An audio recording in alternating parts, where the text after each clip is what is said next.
Hello and welcome back to Answering Bart Ehrman.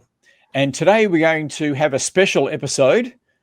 When we started this channel, we thought every 10th episode should be a special one. And so today's going to be a special one. And what we're going to do is we're going to look at something that Bart writes in his book. And then we're going to compare it to a statement he made in one of his blogs I think it was about 5 or 6 years later. And so we're going to look at what he said at an earlier stage to a later stage. And then we might even compare it a little bit to that interview we did 10 episodes again with Alex O'Connell. So let's get it up on the screen. This comes from page 141 of his book. So for context, it's got it on the slide. It's 2009, and the later quote will be from 2014. So 2014. Yes, that's 5 years. Yeah. Okay, so do you want to read that out for us, Matthew? Yeah, great. So on page 141 and following, Ehrman says, the argument based on Jesus as liar, lunatic, or Lord was predicated on the assumption that Jesus had called himself God. I had come to realize that none of our earliest traditions indicates that Jesus said any such thing about himself. And surely if Jesus had really spent his days in Galilee and then Jerusalem calling himself God, all our sources would be eager to report it. To put it differently, if Jesus claimed he was divine, it seemed very strange indeed that Matthew, Mark, and Luke all failed to say anything about it. Did they just forget to mention that part? I had come to realize that Jesus' divinity was part of John's theology, not part of Jesus' own teaching. Okay, so pretty strong statement. Yep. So what's he claiming there? He begins with C.S. Lewis's famous trilemma. Yep. Trilemma of Jesus is either a liar, a lunatic, or Lord.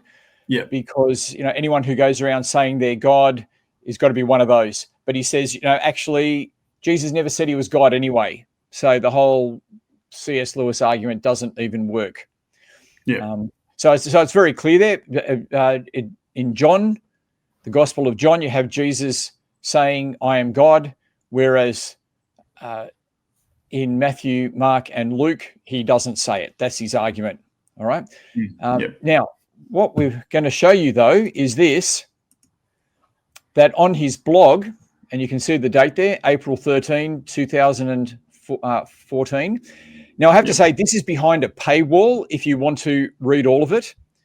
And so I've saved the text or part of the text from behind from the whole article.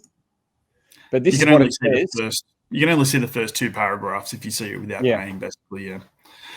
So do you want to read this for us, Matthew? Yeah, absolutely, yeah. So until a year ago, this is Ehrman, I would have said, and frequently did say, in the classroom, in public lectures, and in my own writings, as we just saw, that Jesus is portrayed as God in the Gospel of John, but definitely not, in the other Gospels of Matthew, Mark, and Luke.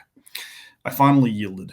These Gospels do indeed think of Jesus as divine, being made the very Son of God who can heal, cast out demons, raise the dead, pronounce divine forgiveness, receive worship together, suggests that even for these Gospels, Jesus was a divine being, not merely a human. So yes, now I agree that Jesus is portrayed as a divine being, a God-man in all the Gospels, but in very different ways, depending on which Gospel you read. Okay, well, that's quite a change. It is indeed, and we should say off the cuff, I think, Sam, it's a positive thing, isn't it, to be able to see that he can look at new evidence and rethink his position based on evidence. I mean, this is what anybody with integrity engaging serious issues ought to do, whether it's in engaging the physical sciences or engaging history. You look at what the evidence says, and you change your mind when you find there's overwhelming evidence of something different to what you held before. So we can applaud that side of it. He does sort of the way he said it isn't quite orthodox. It's kind of like a God man or something. He says something that sounds, it's not quite the Christian position is what he yields, but he just says, he's portrayed in some way being a divine being. Yep, that's good. We're on board with that.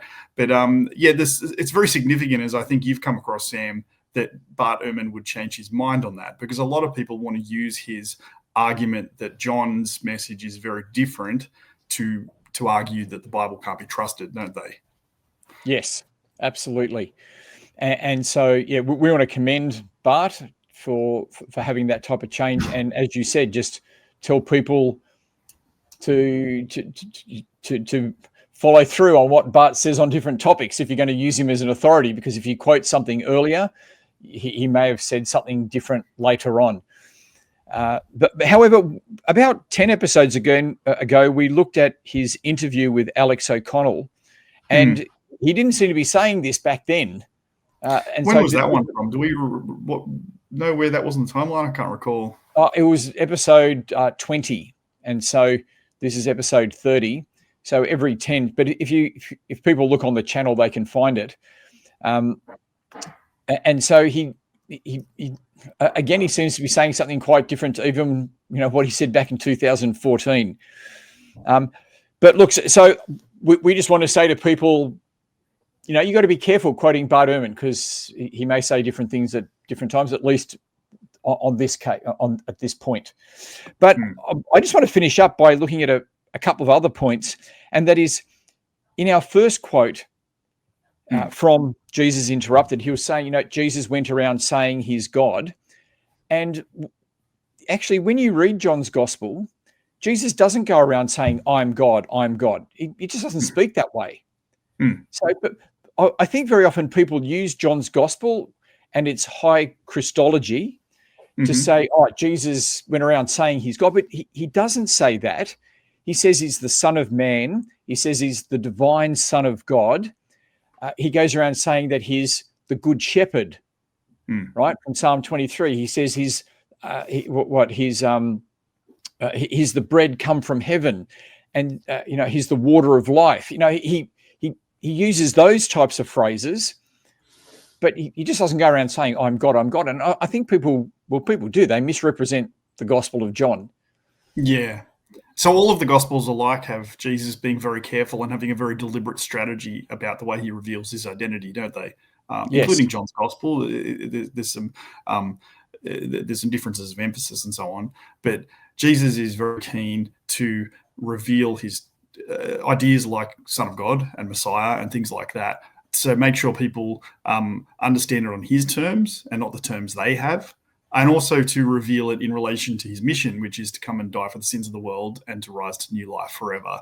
And he wants people to understand his messiahship and his divinity in relation to those things, especially. Otherwise, the whole message is different.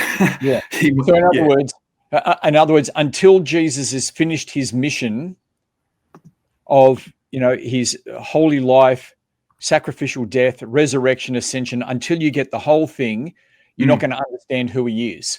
Not right. So you're absolutely right. Even when you read the synoptics, Jesus doesn't say he's the Messiah. He doesn't walk around going, I'm the Messiah, I'm the Messiah. When people say he is, when demons say it, he goes, quiet, don't tell anyone.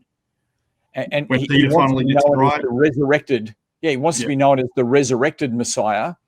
Yeah. And so, I think people are just, they'll come to the Bible with their own questions of, where does Jesus say I'm God? And we've got our questions, but Jesus is doing something that he wants to do, and it may, fit in with what our questions are, but it may not. And we need to look at the way he presents himself and listen to that, and not just force our question on him. Yeah. Yeah. All right. Well, look, we'll finish up there, and we shall see you next week, where we're going to look at a very famous claim about Jesus riding his donkey or donkeys into Jerusalem. And this is one that in particular Muslims love to quote Bart Ehrman on. So we'll see you next week.